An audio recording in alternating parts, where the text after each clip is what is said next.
La finance publique locale est souvent perçue comme technique, voire opaque. Pourtant, derrière les budgets locaux se jouent des choix très concrets, influencés par des règles globales, des crises internationales, voire même des coopérations transnationales. Bonjour à tous, je suis Rachel Soumbou, votre journaliste. Bienvenue dans Women Shaping Diplomacy, votre podcast qui décrypte le monde à travers celles qui le façonnent. Dans cet épisode, nous tenterons de comprendre ce qu'est la finance publique locale, comment fonctionne-t-elle, comment les enjeux globaux l'influencent. Pour en parler, j'ai l'honneur de recevoir à mes côtés Madame Louise de Marteler-Ngomboui, directrice adjointe des finances au Conseil départemental du Val d'Oise, où elle contribue à piloter un budget de plus de 2 milliards d'euros. Elle a débuté dans la finance privée et travaille aujourd'hui au cœur de la décision publique locale. Elle s'engage aussi sur les questions de dialogue économique Europe-Afrique, notamment à travers l'Economy Business Forum. Et avec elle, nous allons donc parler de finances publiques locales, de diplomatie globale et particulièrement du rôle des territoires. Louise, bonjour, bienvenue et merci d'avoir accepté notre invitation. Merci beaucoup Rachel, bonjour à tous, belle année 2026 et merci de me faire l'honneur de m'inviter aujourd'hui. Très belle année à vous également, Louise, merci encore. Pour entrer directement dans le vif du sujet, Louise, je le disais à l'instant en introduction, vous êtes experte en finance. Quelles ont été vos motivations à vous spécialiser dans la finance, à démarrer votre parcours dans la finance privée pour ensuite rejoindre la finance publique? Oui, merci beaucoup pour cette question. Alors si je devais résumer, je dirais que je suis un peu tombée dans la finance, un peu comme Obélix dans la potion magique. Sauf que dans la potion, il y avait ma mère qui est expert comptable, surplongée dans ses bilans, ses dossiers, ses chiffres. Voilà, et je me demandais comment elle pouvait comprendre ça, voilà, notamment avec sa petite calculette qui faisait pas mal de bruit. Ainsi, j'ai donc commencé ma carrière en audit financier. C'était presque une évidence au départ pour aller voir un peu ce qui se cachait derrière la stratégie financière des organisations, comment est-ce qu'elle fonctionne vraiment. Donc l'audit, ça m'a vraiment donné une rigueur incroyable avec une capacité de lire une structure vraiment comme on lit une carte. Voilà, donc ça, c'était vraiment en termes d'immersion dans la finance privée, une première école. Ensuite, il y a la seconde influence, comme toute personne. L'autre ingrédient avec mon père aussi qui était tout, voilà, tout aussi important dans ce cheminement on va dire éducatif et ensuite professionnel. Lui était ici voilà du monde de la recherche, notamment au CNRS, au service de la France et puis en Afrique notamment. Et ensuite, il a aussi beaucoup travaillé pour tout ce qui était politique publique notamment et tout ce qui était question de responsabilité collective. Voilà, donc à un moment donné, les deux mondes se sont rencontrés. Donc j'ai refait un master en politique et finances publiques pour me reconvertir dans la sphère publique notamment. Et voilà, donc grosso modo, c'est ça. Une rigueur financière avec ma mère, une culture de service public avec mon père. Et c'est comme ça que la finance publique s'est imposée à moi, pas comme un choix technique, mais vraiment une trajectoire naturelle et avec tout le mouvement de New Public Management qui s'est fait là, déjà depuis une quinzaine d'années, un endroit où on peut mobiliser tout ce que j'ai appris dans le privé en contribuant à des décisions de la sphère publique qui ont un impact réel sur les populations en France et notamment sur la population valdoisienne. Donc une transition de la finance dans le secteur privé vers le public, une transition naturelle, comme vous venez de l'évoquer, Louise. Et j'aimerais justement que l'on se penche aujourd'hui concrètement sur cette notion de finance publique locale. Qu'est-ce que c'est concrètement la finance publique locale au sein d'un département et surtout, quelles en sont les limites? Oui, merci pour cette question. Alors concrètement, la finance publique locale d'un département, c'est tout ce qui permet de faire tourner toute la machine territoriale sur la strate du département. Voilà, on parle bien sûr du budget, comment est-ce qu'il est construit, voté, exécuté, mais aussi de la manière dont on va financer les politiques sociales, les collèges, les routes, le SDIS, donc c'est notre service départemental d'incendie et de sécurité, notamment. Tout ce qui va être aussi aménagement du territoire, bref, tout ce qui fait le quotidien d'un département et tout ce qui concerne les compétences voilà, attribuées au département. Naturellement, le cadre, c'est le CGCT, voilà, le code général des collectivités territoriales qui impose une structure très précise pour construire notre budget, notamment avec une section de fonctionnement et d'investissement. Donc le fonctionnement, c'est vraiment ce qui va être à court terme généralement, ce qu'on va utiliser sur une année complète, et l'investissement, ça va être du long terme au-delà d'une année, un peu comme dans une entreprise, voilà, privée, on va dire. Ça va être des grosses machines, ça va être des bâtiments. Dans notre cas, ce sont notamment des collèges. Et la règle du CGCT pour les collectivités territoriales, notamment le département, c'est de voter un budget en équilibre, ce qui n'est pas le cas de l'État. Mais au niveau des collectivités, voilà, donc on doit avoir une section de fonctionnement et d'investissement qui s'équilibre, et on doit aussi avoir des recettes et des dépenses qui s'équilibrent. Voilà. Et je précise à ce titre que on a une exécution qui est contrôlée par le préfet et la chambre régionale des cours des comptes. Donc le préfet, c'est naturellement, c'est aussi l'État, et la chambre régionale voilà, de la Cour des comptes, c'est dans chaque région, hein, la Cour des comptes qui se déploie pour vérifier qu'on exécute correctement les normes budgétaires qui nous sont appliquées. Voilà, on ne fait pas comme on veut. En collectivité territoriale, en département, chaque euro, dès le premier euro, on doit justifier. On parle de deniers publics. Donc chaque euro doit être justifié, traçable et conforme aux compétences légales, voilà, d'un département. Et c'est là que les limites, pardon, apparaissent. D'abord, le département ne peut pas financer ce que la loi n'autorise pas. Donc, impossible pour le département d'aller sur les compétences de la région ou des communes. Voilà, donc ça, c'est un premier cadre, si vous voulez, qui est fait dans notre CGCT, comme je disais précédemment. Ensuite, il y a notre équilibre budgétaire, voilà. Euh, Notamment, on ne peut pas emprunter, par exemple, pour le fonctionnement. Voilà, quand on va chercher de la dette, notamment, c'est uniquement pour de l'investissement. Que une dette, un emprunt, ça se rembourse en plusieurs années. Ça doit donc venir financer aussi des investissements, voilà, qui vont servir pendant plusieurs années. C'est un petit peu le principe, voilà, notamment. Donc, on ne va pas venir au niveau du département emprunter pour des dépenses sociales de fonctionnement, comme par exemple le RSA dont nous avons la charge, ou l'aide sociale à l'enfance, notamment. Voilà. Donc, pour résumer, hein, de façon extrêmement simple, voilà, la finance publique départementale, c'est un cadre très structuré, très normé, qui permet d'agir sur des politiques essentielles fléchées par le CGCT et avec des marges de manœuvre limitées, et voilà, une dépendance quand même assez forte aux recettes externes et un contrôle permanent de l'État. Donc pour nous, c'est un exercice d'équilibriste, être ambitieux pour le territoire, notamment pour le Val d'Oise, tout en respectant un cadre juridique et financier extrêmement strict. Un exercice d'équilibriste, hein. Je retiens ce que vous venez d'évoquer à l'instant. Vous avez dit beaucoup de choses, Louise, et merci pour toutes ces explications. On va revenir sur certains points. J'ai retenu notamment, donc, vous avez parlé de stratégie, de vote, de budget.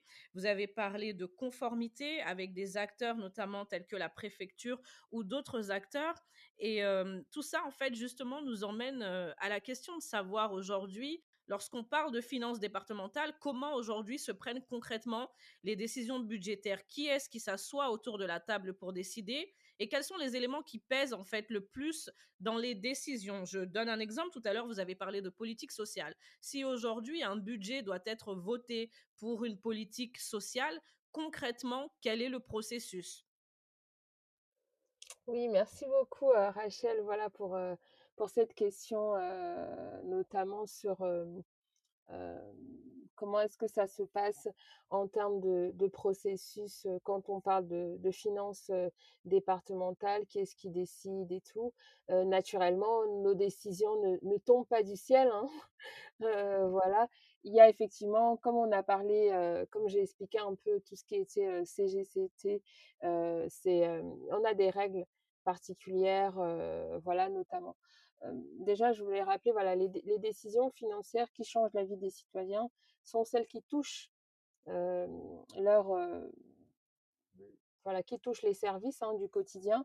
Donc, quand on parle du département, on parle des budgets alloués, par exemple, à l'action sociale. On va parler du RSA, de la protection de l'enfance, des personnes âgées, handicapées, des investissements au niveau des collèges, rénovation, sécurité, restauration, de notre entretien des routes départementales, du financement de tout ce qui est service d'incendie et encore une fois, voilà, l'aménagement du territoire. Donc ce sont des décisions financières qui touchent la proximité, ce qui touche la sécurité, la solidarité et notre quotidien. Et c'est pour ça que c'est important de bien comprendre effectivement, la question que vous posez sur, qui finalement, heu Qui décide, qui s'assoit autour de la table aujourd'hui pour décider? qui s'assoit vraiment. Alors nous, au niveau du département, comme dans les collectivités, on a ce processus, très très structuré. Alors déjà, comment est-ce qu'on prend concrètement les grandes décisions? Alors on a un temps politique qui permet de fixer le cap qu'on appelle, un temps d'orientation budgétaire, voilà, et au niveau du conseil départemental, ça va être le président du département, les vice-présidents et les vice-présidents par délégation, solidarité, collèges et cetera, et les conseillers départementaux. Comme dans une ville, ça va être le maire, les conseillers municipaux, par exemple. Voilà. Et ici, on a des enjeux très marqués avec un territoire jeune, une forte pression sociale, voilà, notamment. Et on a ensuite un temps technique. Comment est-ce qu'on construit et comment est-ce qu'on va arbitrer? Et là, au niveau de la direction des finances, on a un rôle central parce qu'on va travailler avec nos collègues des directions opérationnelles, donc nos collègues qui s'occupent de la transition écologique, nos collègues qui s'occupent des routes départementales, nos collègues qui s'occupent du SDIS, du service d'incendie, nos collègues qui travaillent avec le ministère de l'Éducation nationale sur la partie des collèges et naturellement avec, tout le volet social, comme je disais précédemment, PMI, ASE, RSA notamment. Donc eux, avec eux, on va travailler sur des simulations financières, on va analyser les recettes, naturellement, les droits de mutation, comme je disais, sont volatiles.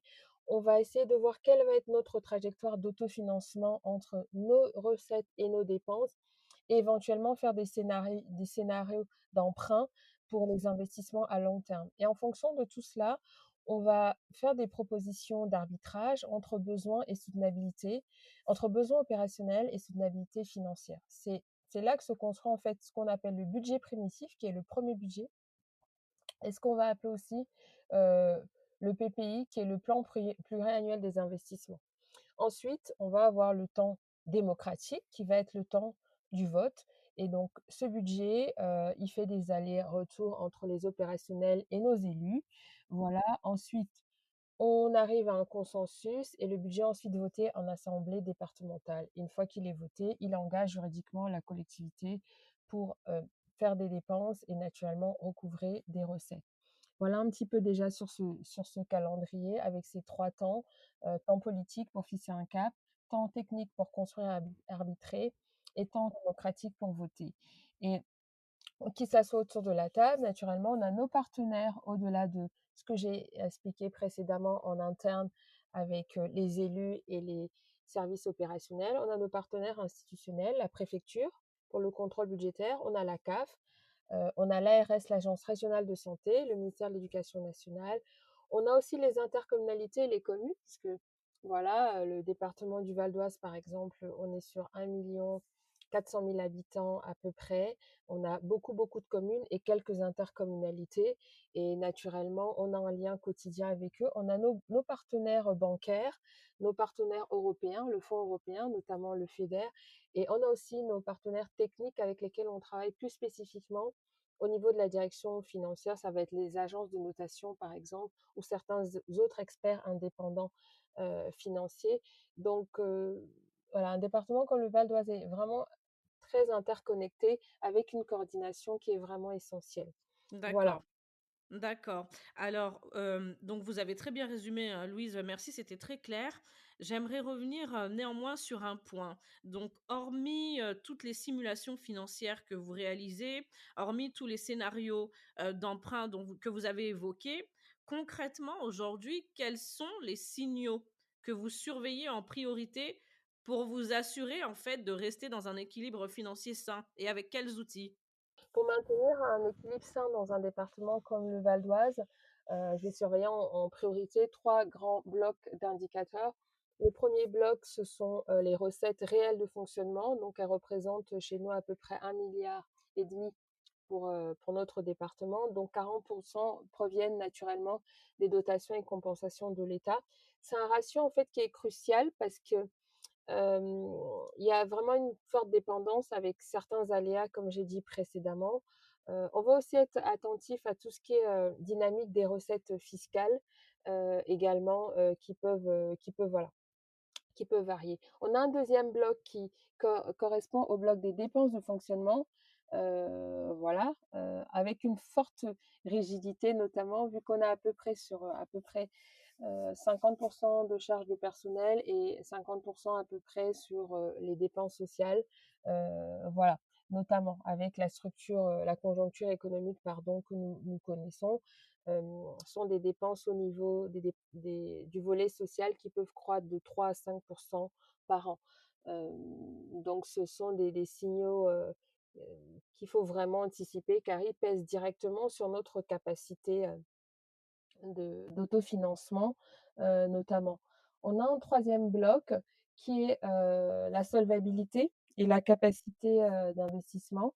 Donc, je suis très attentive à cette capacité d'autofinancement brut parce qu'elle doit rester positive et suffisante pour financer nos projets sans un recours excessif à l'emprunt. Parce que quand on emprunte aujourd'hui, ça reste une dette pour les générations futures. Donc, on est toujours dans cet équilibrisme euh, voilà, permanent entre nos contraintes, en tout cas notre mission euh, concernant les compétences départementales et la soutenabilité financière à court terme, à moyen terme et à long terme. Voilà. À ce titre-là, on suit également beaucoup le ratio de désendettement. L'objectif est de rester en dessous de 10 ans. Voilà. Sachant que sur la moyenne nationale des départements, ça tourne autour de 4 à 6 ans. Donc, bien s'assurer qu'en empruntant, bien s'assurer qu'en équilibrant nos budgets, qu'en moins de 10 ans, le département est capable de se désendetter. L'idée, c'est de rester, de ne pas léguer une dette trop importante à plusieurs générations, voilà, notamment. Donc, pour piloter, voilà les 3 critères hein, déjà qu'on va surveiller. Donc pour les piloter, on va utiliser quand même, pas mal d'outils. On va utiliser, des outils un peu classiques que vous imaginez de financiers, avec pas mal de tableaux de bord, dynamiques. On a des outils un peu comme Power BI. On a, des outils d'analyse de type, solde intermédiaire de gestion qui permet d'étudier la structure des charges et des produits. On a des outils aussi de prospective budgétaire dans toutes nos simulations qu'on fait à 1, 3 ou 5 ans qui vont intégrer des hypothèses macroéconomiques de type inflation, de type évolution des taux d'intérêt sur les marchés européens notamment.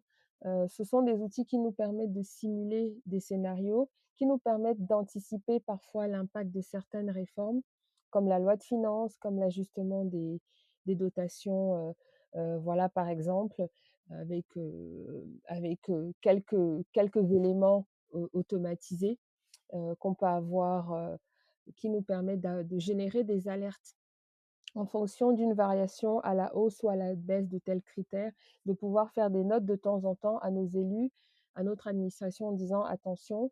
Le point important aussi sur ces outils de pilotage et de suivi, c'est on a quand même des élus qui ont des liens aussi avec le gouvernement ou d'autres élus, sénateurs ou députés. Donc ça leur permet aussi de porter des propositions ou d'attirer l'attention sur certains éléments en disant voilà, c'est bien de changer tel dispositif, mais voilà l'impact au niveau du territoire, par exemple.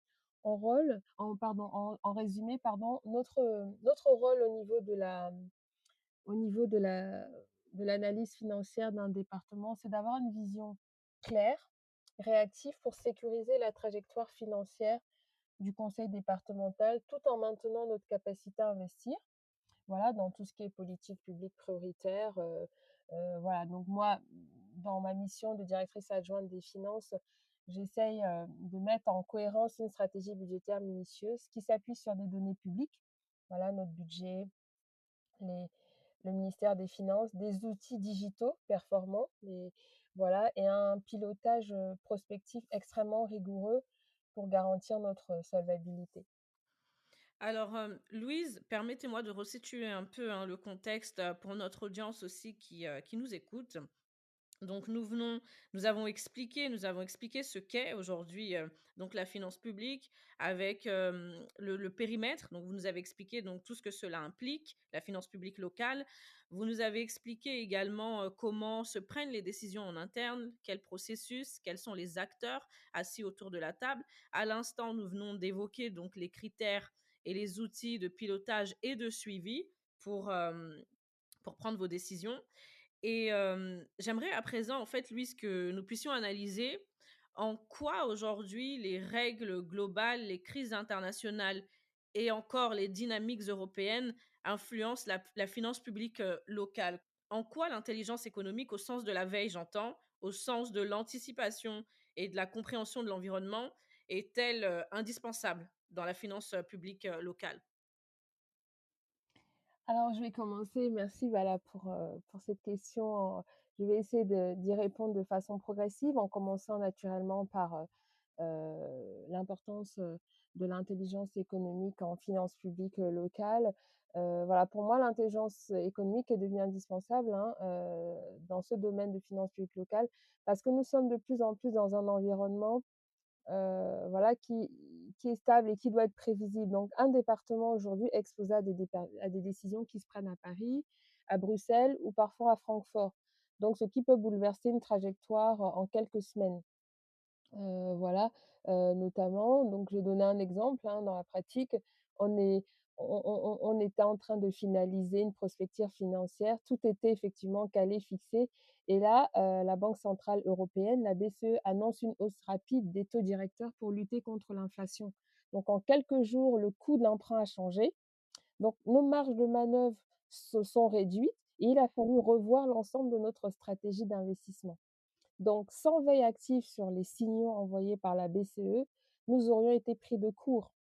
Voilà, donc c'est exactement ça, l'intelligence économique, c'est capter les signaux faibles, anticiper les réformes, comprendre les dynamiques macroéconomiques et traduire tout cela en décisions locales concrètes. Donc et c'est pas seulement, vous voyez, hein, c'est pas seulement, financier. Donc les normes européennes, donc par exemple, voilà, la directive européenne de performance énergétique des bâtiments, qu'on qualifie souvent de PBD, a un impact direct aussi sur nos investissements, notamment sur la rénovation des collèges, l'isolation, et cetera. Donc si on ne suit pas ces évolutions en amont, on subit en fait, les coûts au lieu de les piloter.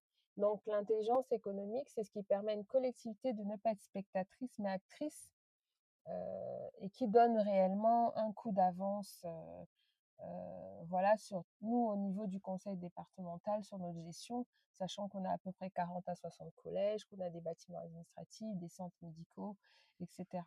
Donc le travail de veille est indispensable. Absolument. Alors, pour aller dans la continuité de tout ce que vous venez d'évoquer, à l'instant, vous avez d'ailleurs évoqué une directive européenne. Et moi, j'aimerais revenir sur le pacte de stabilité et de croissance dont on entend souvent parler au niveau européen. Et donc, je rappelle pour notre audience donc, que c'est un cadre qui fixe des règles sur les déficits et la dette.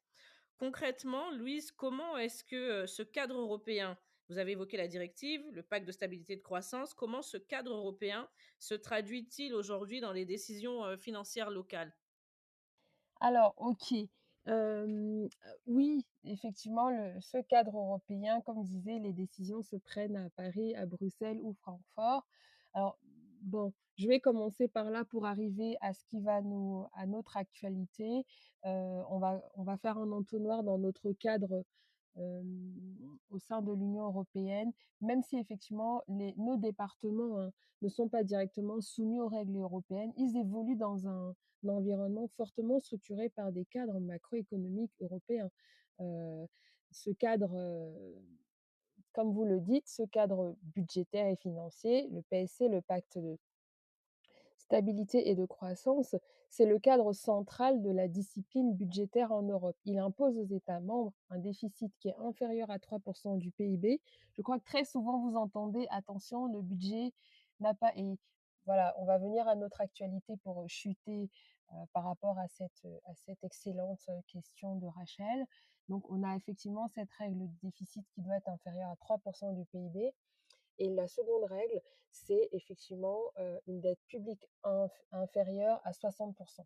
Voilà, donc on a déficit public et dette publique. Ce sont des règles qui sont rappelées souvent, et quand les États préparent leur budget, qu'on qualifie de loi de finances, on est voilà, les analystes financiers, qu'ils soient bancaires ou qu'ils soient dans les collectivités ou à l'Union européenne, sont très regardants, sur ces critères-là.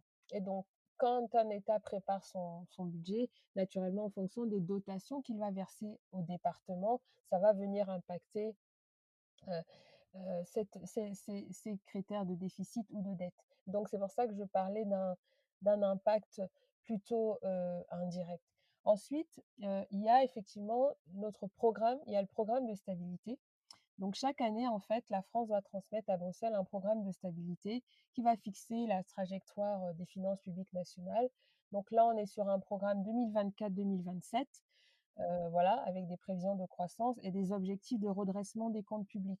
Et dans les redressements des comptes publics, chaque strate a son rôle à jouer ou a ses obligations. Et c'est notamment le cas des régions, des départements, des intercommunalités et des communes. Voilà. Ensuite, donc il y a toutes ces règles-là notamment.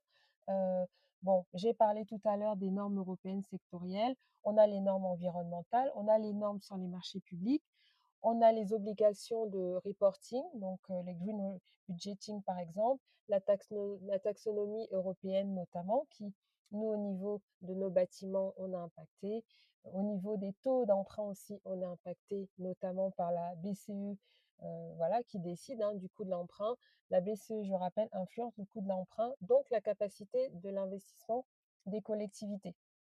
Voilà, dans les départements. La hausse des taux directeurs depuis 2022 renchérit naturellement, voilà, ce coût de la dette, notamment. Et donc, dans notre construction, comme je disais, dans notre construction budgétaire, on voit que ce pacte de stabilité, de croissance au niveau européen vient quand même cadrer et influencer, Bien ce qu'on sûr. appelle chez nous le budget national, qui est notre loi de finances. Donc je me permets rapidement d'évoquer notre actualité budgétaire, voilà, dans notre pays qui, depuis le 1er janvier, heu, continue de vivre sous ce qu'on appelle une loi spéciale. Cette loi spéciale qui permet la continuité de la vie de la nation et le fonctionnement régulier du service public. Voilà, à cet effet, c'est important que je précise pour notre audience que, voilà, notre pays, la France, n'a pas pu voter une loi de finances pour 2026 avant le 31 décembre 2025. C'est pour ça que le Premier ministre a utilisé pour la seconde fois consécutive, vu que ça était déjà le cas au 31 décembre 2024, donc un article de la Constitution qui s'appelle l'article 47, notamment, pour voter cette loi spéciale qui ne remplace pas le budget pour 2026, hein. Cette loi spéciale a pour objectif d'organiser de façon provisoire D'accord. la situation française jusqu'à l'adoption d'une loi de finances. OK. Voilà, donc je rappelle que le projet de loi de finances pour 2026 avait 80 articles sur 400 pages. Donc nous, naturellement, au niveau du conseil départemental, c'est des documents qu'on a. Voilà, par contre, la loi spéciale, qui a été présentée en conseil des ministres le 22 décembre dernier, n'en a que 3. C'est pour dire que ça ne peut pas remplacer une loi de finances. Il y a 3 articles. Généralement, le premier, comme ici, c'est pour prélever l'impôt selon les modalités du budget 2025. Voilà, donc ça, c'est la partie recettes, notamment aussi. On a le deuxième pour savoir comment est-ce qu'on va financer les villes, les départements, les régions et certaines agences de l'État pour que tout ceci puisse continuer à assurer leur mission. Et le troisième article concerne le mandat qui est donné à l'État de pouvoir emprunter sur les marchés financiers. Voilà, donc ce projet de loi spéciale, naturellement, a été adopté le 23 décembre par les députés et les sénateurs. Il a été promulgué le 26 et publié au Journal officiel le 27 décembre. Donc vous avez compris que c'est un texte en mode, service minimum qui évite à la France un scénario un peu de Oui. shutdown à l'américaine et voilà, qui permet un peu de cadrer cette situation provisoire. Et dans cette, cette loi de finances justement, vient aussi du fait que le projet de loi de finances ne respectait pas tout à fait, les contraintes du pacte de solidarité et de croissance. Donc c'était pour illustrer un petit peu comment est-ce que ce cadre européen vient impacter, notre quotidien budgétaire au point où on soit désormais en loi spéciale. Totalement. Alors, je me permets de rebondir, hein. Vous venez d'expliquer comment le cadre européen aujourd'hui impacte nos décisions locales en matière de finances.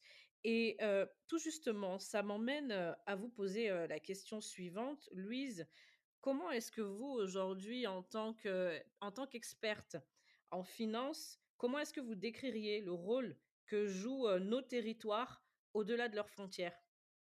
Ce qui est fascinant, en fait, aujourd'hui, c'est que les territoires ne sont plus de simples exécutants de politique nationale. Ils sont devenus de vrais acteurs, de géopolitique. Oui. Voilà, même si on ne le dit pas comme ça. Je rappelle à ce titre qu'il y a 1 an et demi maintenant, lors de la préparation des JO 2024, ceux qui ont accueilli les JO 2024, ce sont les territoires. Nous, au niveau du département du Val d'Oise, nous avons accueilli l'équipe, nationale féminine, de basket américain, enfin de basket, les américaines, pardon, qui sont d'ailleurs championnes olympiques et championnes du monde. Et donc pour les accueillir, c'était tout un marketing territorial, de savoir qu'on les accueillait, on avait refait le gymnase et cetera. Donc tout ça pour dire que quand je parle d'acteurs géopolitiques, c'est pour dire que les territoires sont, de vrais, vecteurs de diplomatie territoriale. Alors tout justement, j'allais y venir finalement. Voilà, Qu'est-ce que donc la diplomatie territoriale, si on doit donner une définition à ce concept? oui, bien sûr. Alors, sur la diplomatie territoriale, voilà, c'est justement, d'avoir ce rôle qui dépasse largement les frontières du territoire, du département, de la commune, de l'intercommunalité, de la région. Ces JO s'appelaient Paris 2024, mais c'était la France 2024 et quand je dis la France, c'était pas la France continentale, puisqu'on a eu des épreuves de surf, par exemple, qui se passaient dans nos îles. Donc la réalité dans cette diplomatie territoriale, il s'agit pour les territoires de capter les signaux du monde, d'agir dans des réseaux européens et internationaux, de protéger nos populations face aux crises et de promouvoir notre savoir-faire, notre nos nos sites géographiques, nos, atouts culinaires, nos atouts artistiques, voilà. Et moi, en tant que financière, mon rôle, c'est justement de traduire ces dynamiques globales en décisions locales robustes, rentables, qui sont capables de sécuriser l'avenir du territoire. Et c'est là où se joue la modernité, hein, du, de la finance publique locale. Elle est locale dans l'exécution, mais elle est profondément international dans ses déterminants.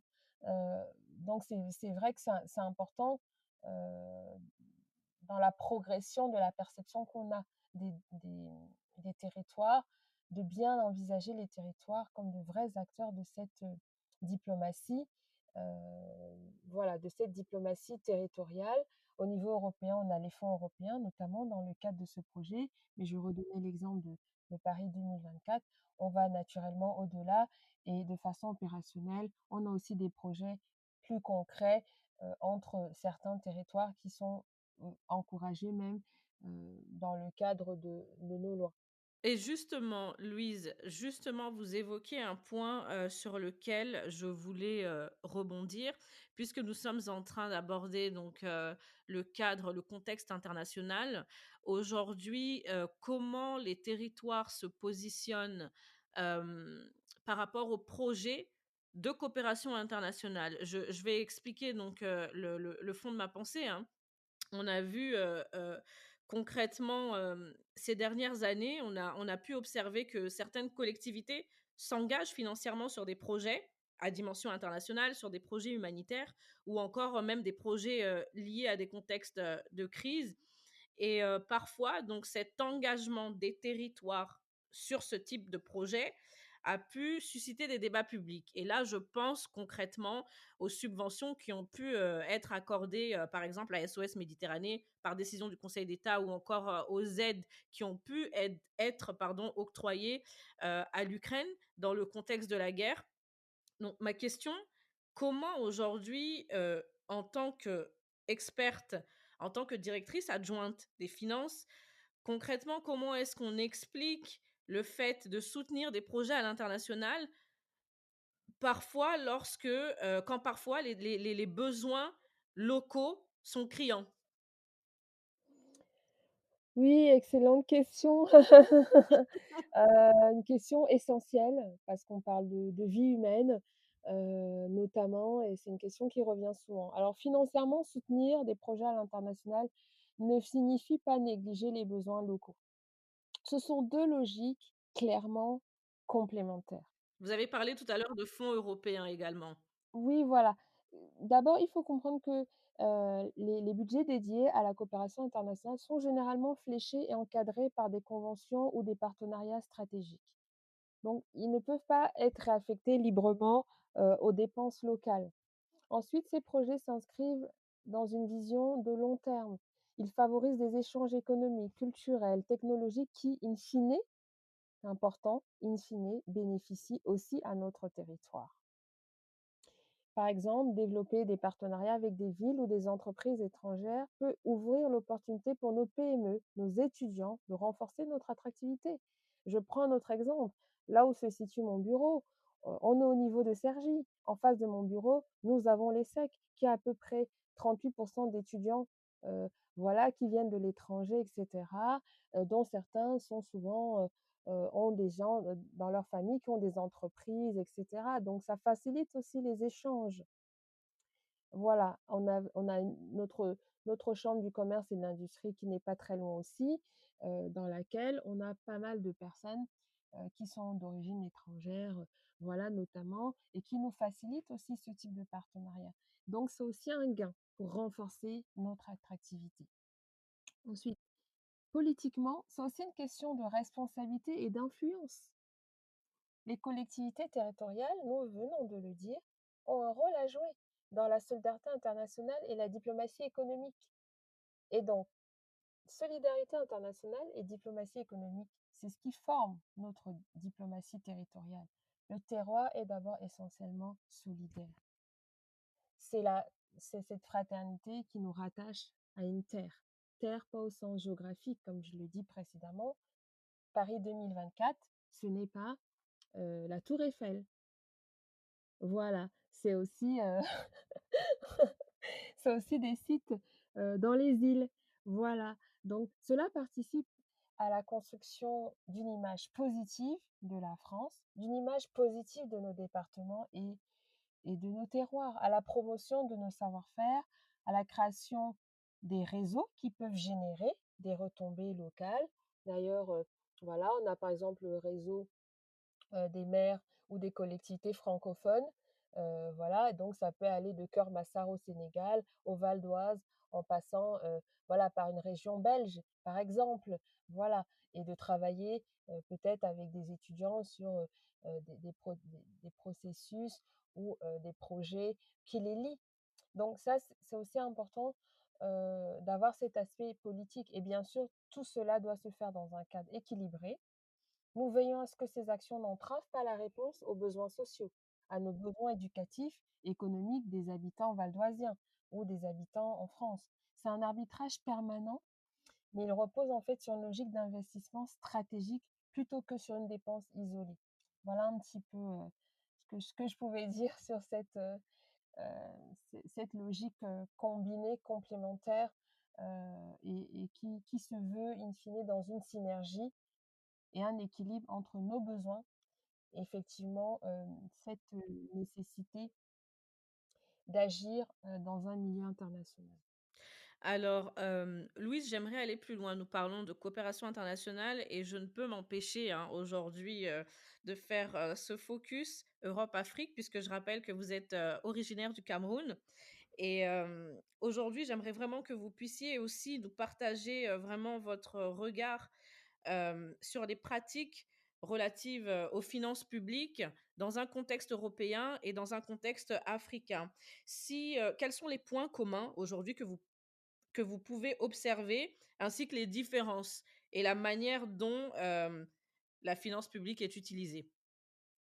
En termes de points communs, effectivement, la finance publique correspond à tout ce qui est tout ce qui a une finalité sociale et collective. Bon, moi qui ai connu les 2 mondes, le vecteur principal de la sphère privée, c'est l'intérêt, en minimisant les coûts. Voilà, maximiser le profit en minimisant le coût. La logique de la finance publique, en mode New Public Management, c'est de dire: garantir l'intérêt général en optimisant les budgets. Donc vous voyez que c'est pas tout à fait la même chose. Voilà. Donc mais ça couvre naturellement l'ensemble de nos pays en Afrique, en Europe. Donc c'est pour ça que je parlais de finalité sociale et collective. Dans les 2 contextes, la finance publique vise à vider à financer, pardon, les biens et les services collectifs, l'éducation, la santé, les infrastructures, la sécurité. C'est un outil de redistribution et de cohésion sociale.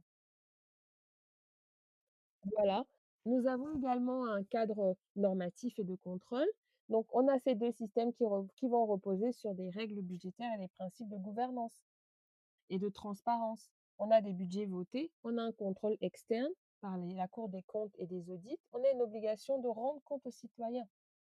Voilà, on a notre code général des collectivités territoriales, on a aussi dans tous les pays d'Afrique francophone et même anglophone, on a aussi un code général des collectivités ou des collectivités décentralisées. Bon, ça porte tel ou tel nom, mais on a un cadre dédié aux collectivités et à la finance publique. Et enfin, on a dans les points communs, on a ces contraintes de soutenabilité. Partout, il existe une tension entre les besoins croissants et les ressources limitées. Les arbitrages budgétaires sont au cœur de la gouvernance publique, qu'elle soit en Europe ou qu'elle soit en Afrique. Voilà. Donc ça, c'est vraiment les trois éléments communs: finalité sociale et collective, cadre normatif et de contrôle, contraintes de soutenabilité. Et en termes de différences majeures, naturellement, on a une structure de recettes qui n'est pas la même. En Europe, on a une forte dépendance pour la fiscalité directe ou indirecte, avec des systèmes stables et prévisibles.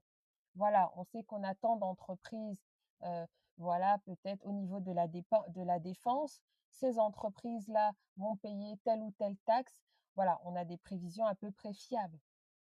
En Afrique, les recettes fiscales sont plus faibles déjà. La fiscalité locale est à un niveau embryonnaire ou balbutiant, voilà.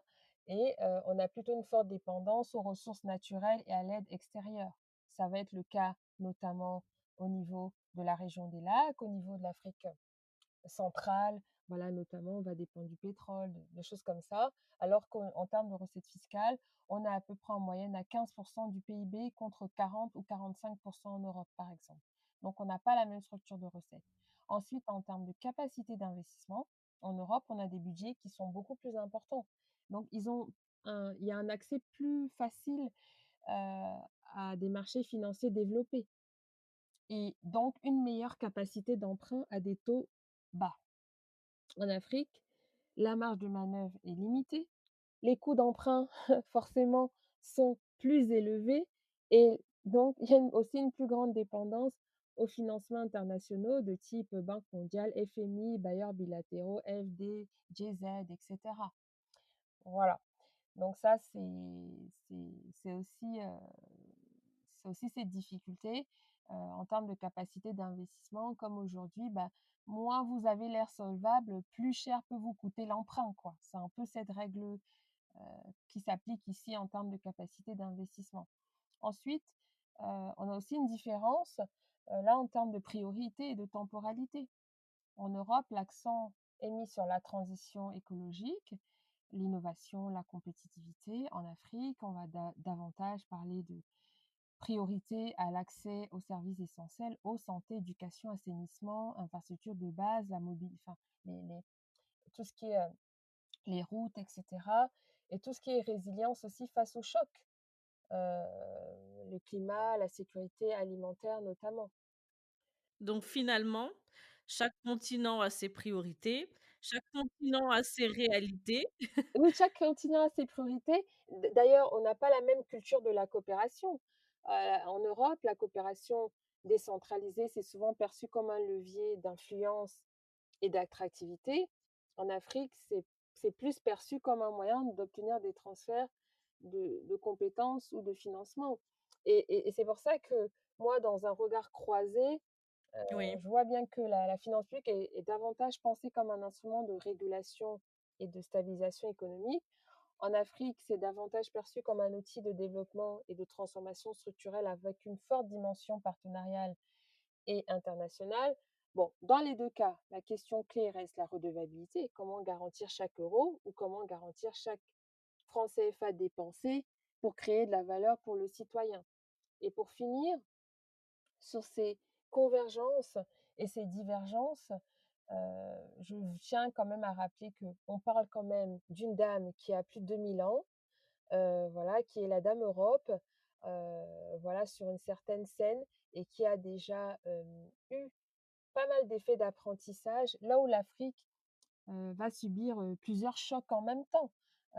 Voilà, c'est-à-dire il faut décentraliser, il faut absorber l'intelligence artificielle, il faut absorber la démocratie, la redevabilité, les emprunts, enfin bon, c'est quand même beaucoup absorbé pour quelqu'un qui est un peu bébé face à quelqu'un qui est déjà un peu plus mature. Voilà, donc c'est pour ça que, je préfère parler de regard croisé plutôt que de comparaison. Naturellement, c'est un regard croisé qui permet de gagner en temps pour l'Afrique et aussi de se repenser au niveau, de l'Europe. alors toujours par rapport à votre regard croisé, hein, Louise, je rappelle qu'aujourd'hui vous êtes présidente, hein, du comité scientifique de l'Economy Business Forum, corrigez-moi si je me trompe. C'est un forum donc qui réunit, des acteurs économiques et institutionnels autour des enjeux africains.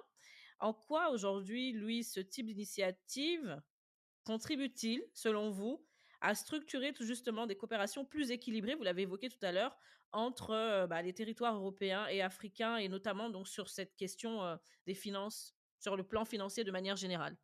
Oui, merci beaucoup. Alors c'est un forum effectivement qui est l'Economy Business Summit, voilà, que j'ai l'honneur de présider au niveau du comité, scientifique, voilà, qui effectivement se veut être un espace de dialogue, un levier en fait pour affirmer la capacité des économies européennes à être des acteurs, moteurs et non pas de simples bénéficiaires. Très souvent, quand je croise des élus qui me disent, «Bah, comme vous êtes au conseil départemental, vous allez nous obtenir des aides». Je fais: «Non, c'est fini ça», parce que nous, on a un partenariat, par exemple, avec le Japon et on est très heureux, aussi, nous, en tant que Français, qui nous financent, puisqu'la vérité, c'est que même en France, la vie est difficile. Donc et plutôt en Europe, on souhaite aussi être dans une logique plus équilibrée. On souhaite aussi savoir qu'est-ce que les autres apportent et c'est la logique un peu de l'économie business summit de dire: «Voilà, on a des ressources intellectuelles, on a des jeunes qui sont diplômés dans nos écoles, à Yaoundé, à Douala, à Rabat, à Kinshasa, à Dakar», voilà. On a même désormais nos bourses, ça vaut ce que ça vaut, mais on a des bourses aussi, voilà. On a une bourse d'Afrique centrale, on a une bourse aussi en Afrique de l'Ouest notamment. Il y a pas beaucoup de cotations, mais les marchés commencent à être dynamiques. Voilà, donc sur les volets financiers, économiques, l'activité en tout cas est en train de se structurer. Donc l'économie Business Summit, c'est une initiative qui contribue à structurer aussi des coopérations équilibrées en inversant la logique traditionnelle. C'est-à-dire, on ne vient pas chercher de l'aide, on est plutôt à l'assaut dans un assaut économique, du sud vers le nord. On vient aussi proposer des solutions, proposer des marchés, proposer, comme on aime dire très souvent, des partenariats gagnant-gagnant. Je ne sais pas si c'est le cas, mais voilà. Pourquoi? Parce qu'il s'agit de valoriser les atouts africains. On a une croissance démographique, une jeunesse qualifiée, on a une diaspora sur place ici, on a des ressources naturelles, on a aussi des hubs technologiques émergents, et pas qu'en Afrique anglophone, aussi en Afrique francophone. Il y a un réveil aussi qui se fait et c'est une opportunité pour les entreprises européennes en quête de diversification ou de compétitivité. C'est aussi important d'imposer une logique d'investissement réciproque. L'Afrique ne veut plus être un terrain d'expérimentation, mais aussi dans une logique de partenariat stratégique, de proposer des projets structurants en termes d'énergie, numérique, agro-industrie, qui créent des retombées pour les deux continents. Je rappelle à cet effet que pour la France, que je connais un peu mieux, et un petit peu l'Europe, la France est dans une époque où elle doit impérativement se réindustrialiser, là où l'Afrique doit s'industrialiser. Donc voilà, c'est un mouvement parallèle quand aujourd'hui, le Doliprane qui était fabriqué ici n'est plus fabriqué, enfin donc voilà, donc ça c'est important d'avoir cette logique d'investissement réciproque. Ensuite, de redéfinir des rapports financiers en mobilisant aussi des instruments, nos propres instruments, en s'inspirant aussi de ce qui va se faire de part et d'autre avec les fonds souverains, les banques régionales, le capital d'investissement africain. Voilà, c'est important dans cette logique de montrer un peu comment le Sud peut cofinancer certains projets avec, ben, s'inspirant d'outils aussi qu'il y a ici sur, la finance verte, par exemple, et comment elle peut, apprendre à piloter, à exiger d'elle-même des standards de performance qui sont qualitatifs, hein, qui sont des standards mondiaux. Et ça, c'est important. Ce type de sommet, c'est pour changer la perception. Voilà, donc c'est un sommet qui se tenait auparavant en Afrique. Depuis 2025, on le tient ici en Île-de-France, au niveau du quartier de la Défense, voilà, que j'ai personnellement choisi parce que c'est le lieu, c'est un lieu de pouvoir économique et financier, avec ses grandes tours, avec ses grandes entreprises. C'est pour dire, voilà, que nous aussi, voilà, dans cette logique d'Afro-Européens, d'origine africaine, on a compris que voilà quels sont les standards et on souhaite s'élever à ce type de standards. Le sujet, c'était sur l'Afrique centrale. Ça va aller sur l'Afrique francophone, pour incarner cette diplomatie économique proactive, pour incarner cette inclusion financière, voilà, une vraie vision de conquête économique assumée, sans passer par une logique, en tout cas de laisser une logique d'assistance à aller vers une logique d'influence et de leadership partagé. Alors, Louise, nous sommes sur le point de conclure, mais avant, j'aimerais revenir sur un volet essentiel hein, qui constitue le cœur de ce podcast, Women Shaping Diplomacy, comme son nom l'indique. On parle des femmes qui façonnent la diplomatie, ces femmes dont vous faites partie aujourd'hui. Quels sont les chiffres aujourd'hui? Quelle place occupent pardon, donc, les femmes dans les fonctions financières stratégiques, que ce soit dans le secteur public tout comme dans le secteur privé? Les chiffres montrent une progression, mais la parité est loin d'être atteinte. Dans le secteur financier que je connais plutôt bien, les femmes représentent environ 30 des décideurs et seulement 37 des directeurs financiers au CFO. C'est très peu, et encore pire, dans les comités exécutifs des grandes entreprises, elles ne sont que 26, et dans le CAC 40, alors là, c'est la catastrophe, à peine 6 de postes de direction financière. Donc oui, il y a des avancées, mais elles restent quand même en sous-représentation. Ça, c'est quand même très important de le préciser, et ça, c'est une moyenne.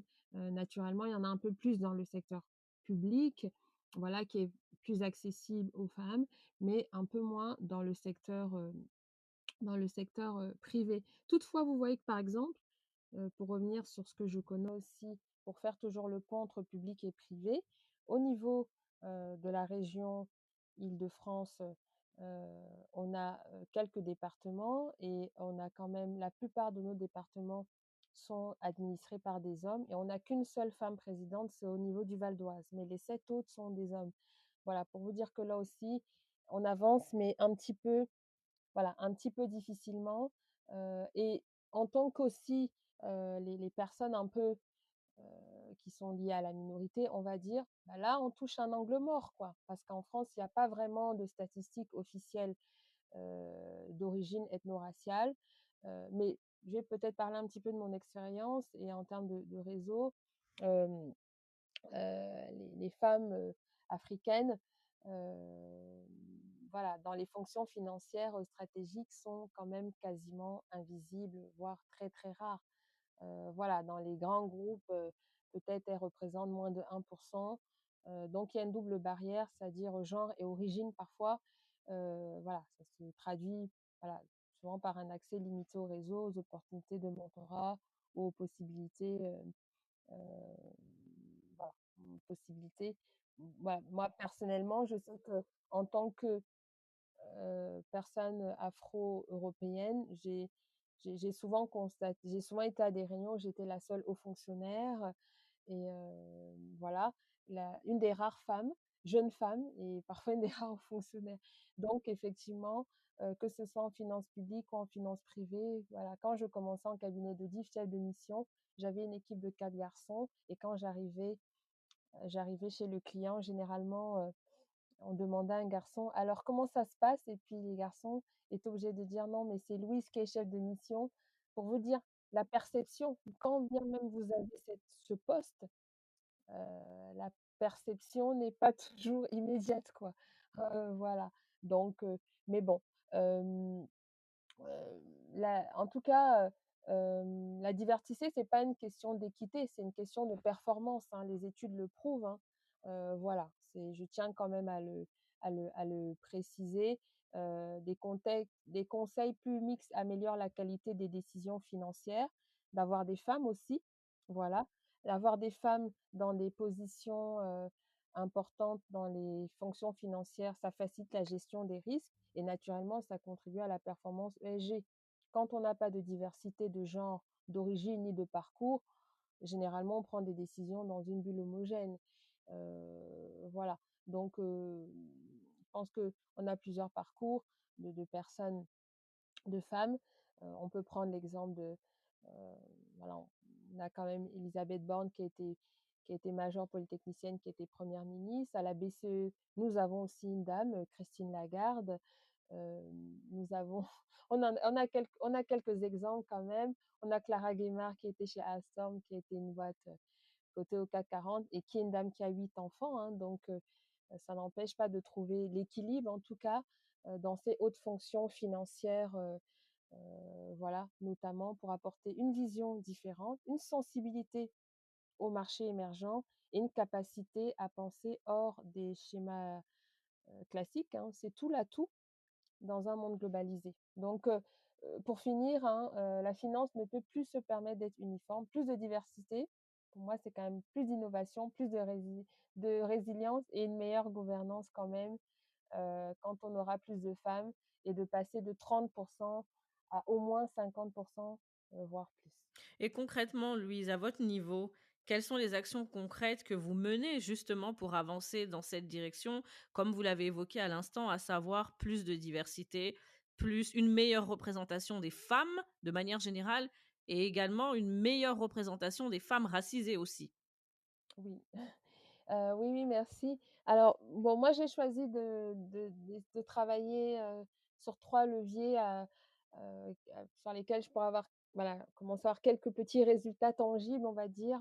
Voilà, il y a déjà le mentorat et l'accompagnement, donc il s'agit de coacher, d'accompagner et de participer à toutes les actions qui sont, menées par, voilà, des femmes, notamment des personnes issues de la de la diversité. J'accompagne aussi pour la préparation de concours ou entretien, négociation salariale. Donc là, sur, les 3 dernières années, j'ai pu accompagner, voilà, une dizaine 9 pardon, 9 femmes qui ont intégré des postes en finances publiques ou en cabinet et il y en a 3 qui sont en direction financière. Voilà, c'est pas, les directrices financières, mais en tout cas, elles sont chefs de service et donc je suis quand même très contente de ça pour, promouvoir en tout cas, ces métiers-là. Ensuite, c'est aussi, créer des espaces de visibilité. Là, je travaille sur une initiative, Leader for Impact, voilà, qui sera active normalement en 2026, notamment pour mettre en lumière des femmes leaders et continuer à tisser les tous nos réseaux, à les rendre plus forts parce qu'il en existe déjà pas mal. Voilà, pour mettre enfin en lumière toutes ces personnes, toutes ces femmes notamment. Dans le cadre de l'Economy Business, Summit, il y avait beaucoup de femmes, donc on était à peu près à 45 de femmes qui participaient, que ce soit, maîtres de cérémonie ou que ce soit intervenantes. Et sur ce forum, par exemple, on a eu à peu près 200 participants. On a eu un partenariat qui a été signé et il a été signé avec une femme qui est, responsable commerciale dans une chaîne hôtelière, notamment. On en a 2 qui sont en cours et dans le cadre de ces négociations-là, j'échange beaucoup avec des femmes pour les promouvoir, pour dire, en fait, que c'est elles qui ont participé à ces signatures de partenariat. Enfin, c'est tout ce qui est plaidoyer et c'est ce que vous m'offrez aussi, donc je vous remercie Rachel. Merci à vous. C'est tout ce qui est plaidoyer auprès des institutions, auprès de la population civile, auprès des entreprises.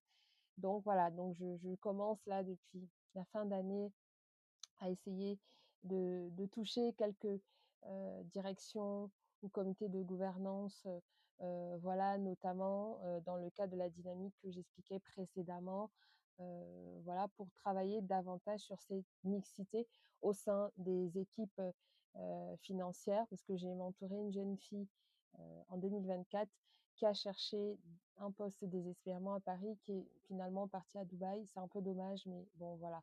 Donc, voilà, pour conclure, hein, moi j'essaie d'agir de façon simple, de façon tenable, avec un objectif clair qui est de transformer la diversité en levier stratégique, pas en simple slogan.